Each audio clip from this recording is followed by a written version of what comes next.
కావాలా, జెడ్పీటీసీ కావాలనే కోరిక ఉంటుంది. కానీ మన ఓటు మనకు లేనప్పుడు ఏం చేయగలుగుతాం? మన కోరిక ఎలాగ నెరవేరుతుంది? ఎంత పెద్ద లీడర్ కావాలి, ఎట్టి కష్టం చేయాలి, కానీ మనకు ఓటు అనేది లేనప్పుడు మనం చనిపోయినంత సమానమే. కాబట్టి ఏ బెనిఫిట్స్ రావు మన వాళ్ళకి. కాబట్టి అతి జాగ్రత్తగా కూడా తీసుకోవాలి. ఇది చాలా మోస్ట్ ఇంపార్టెంట్. మన వారంలో కూడా జగనన్న అందరినీ కూడా పిలిపించుకొని మమ్మల్ని అదే పనిగా చాలా ఇంపార్టెంట్. చూడు, మీరు ఈ గ్రామాల్లోనే తిరిగే ఎక్కడెక్కడైతే స్లోగా ఉన్నదో ఒక 4-5 పంచాయతీలకు ఒక లీడర్ని నియమించుకొని చాలా జాగ్రత్తలు చేసుకొని ఖచ్చితంగా కోఆర్డినేటర్ అనేది రోజు ఒక 4-5 పంచాయతీలు లేదు అట్లా కూడా ఉండాలని చెప్పి మాకు చెప్పడం జరిగింది.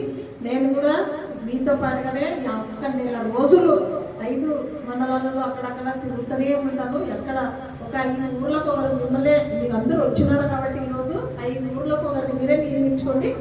ఆ ఒక్కరు ఆ గ్రామాలు ఎవరైతే తీసుకున్నారో ఆ ఊర్లన్నీ కూడా సాయంత్రం ఈ లోపల మీకు అనుసంధానం తెలుసు కదా. బిఎల్ఓ అంటే ఎవరు? బూత్ లెవెల్ ఆఫీసర్ అంటే మన గ్రామంలోనే సచివాలయంలో ఒకటి నియమించింటారు అనేది కూడా మీకు తెలిసింటారు. ఆల్రెడీ తెలిసింటారు కాబట్టి మీ గ్రామంలో మా గ్రామానికి ఎవరు అనేది మీకు ఇప్పటికీ అర్థమవుతుంది. వాళ్ళతో పాటుగా మీరు ఒక్కొక్క ఇంటికి ఆ బిఎల్ఓ 3 సార్లు ఖచ్చితంగా తిరుగుతాడు. ఖచ్చితంగా వెరిఫికేషన్ చేయాలి. పనులు పోయినా కూడా సార్ ఆయనతో మీరు చాలా జాగ్రత్తగా ఉండాలి. బిఎల్ఓతో ఖచ్చితంగా మన పేషెంట్లు ఖచ్చితంగా ఆయనతో అనుసంధానమే. సార్ ఈ టైంలో అయితే ఉంటారు, ఇప్పుడు పోతామని చెప్పేసి ఖచ్చితంగా మన ఓట్లు మనం చాలా జాగ్రత్తగా చూసుకునే విధంగా కూడా మీరు చేయాలా.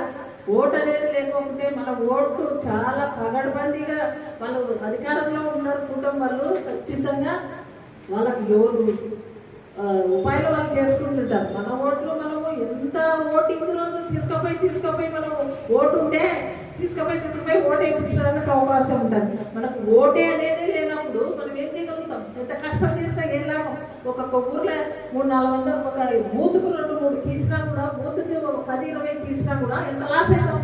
257 బూతులు ఉంటాయి మన కాన్సెప్ట్స్లో. ఒక బూత్కు 10 తీసినా ఎంత మీద అవి అందులో మనం పడేవి.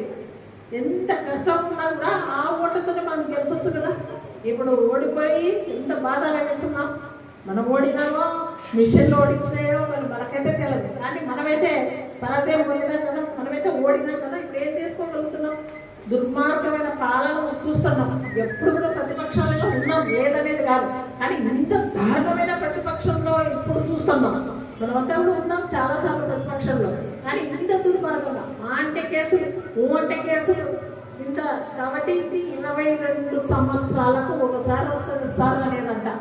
కాబట్టి ఈ పశ్చిమ బెంగాల్, తమిళనాడు ఇవన్నీ కూడా పశ్చిమ బెంగాల్ టైం లేకపోవడం వలన మళ్ళీ వాళ్ళకి సుమారుగా ఒక స్టేట్లో 70 లక్షల ఓట్లు తీయడం జరిగిందంట, ఒక స్టేట్లో 90 లక్షల ఓట్లు తీయడం జరిగిందంట.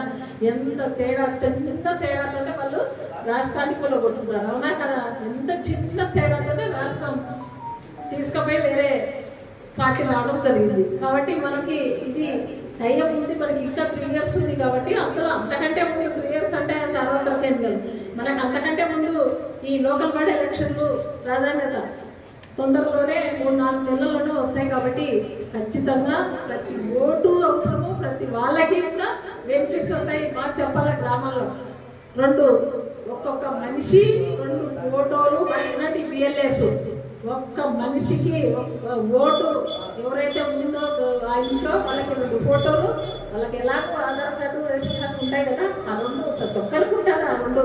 కాబట్టి ఏదైనా ఏదైనా ఎల్ఐసి అంత కోసం ఏదన్నా ఒకటి ఒక మనిషి 12-13 ఉంటాయి ఆప్షన్ మనకి ఇది షూట్.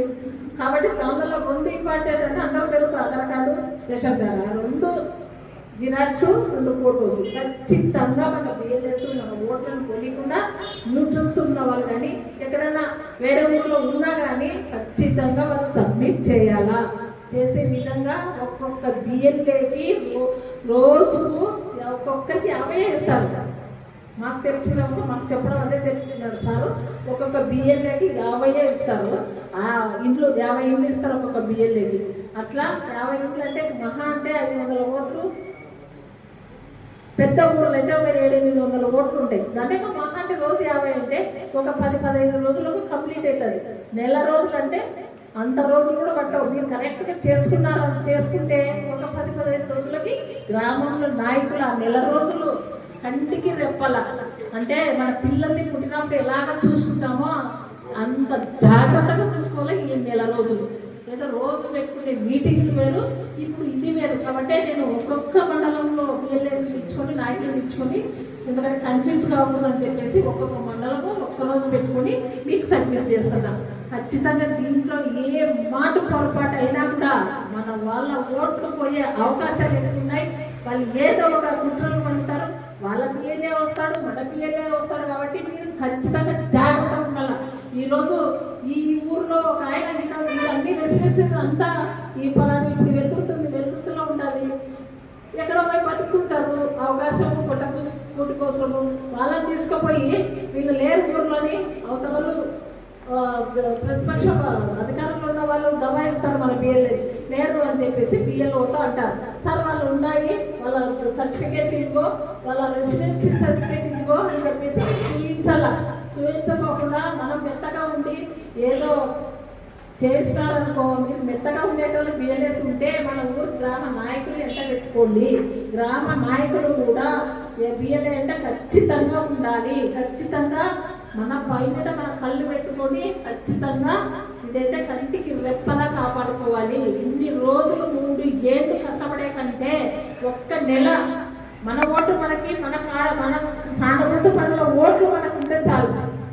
మన రోజు 3 సంవత్సరాలు మనం కష్టపడేదానికంటే ఒక నెల మన ఓటు మనకుంటే రేపు ఓటింగ్ అనగా కూడా ఓటేసే రోజు కూడా మనం వాళ్ళ కాలపడ చెంతలు కూడా మనం చేసినటువంటి ఏమైతే చేసినామో అవన్నీ మంచి మాటలు చెప్పుకొని మనం ఓటు వేయించుకుని లాక్కొని వెళ్తాం. కానీ మన సానుభూతి పనులకి మన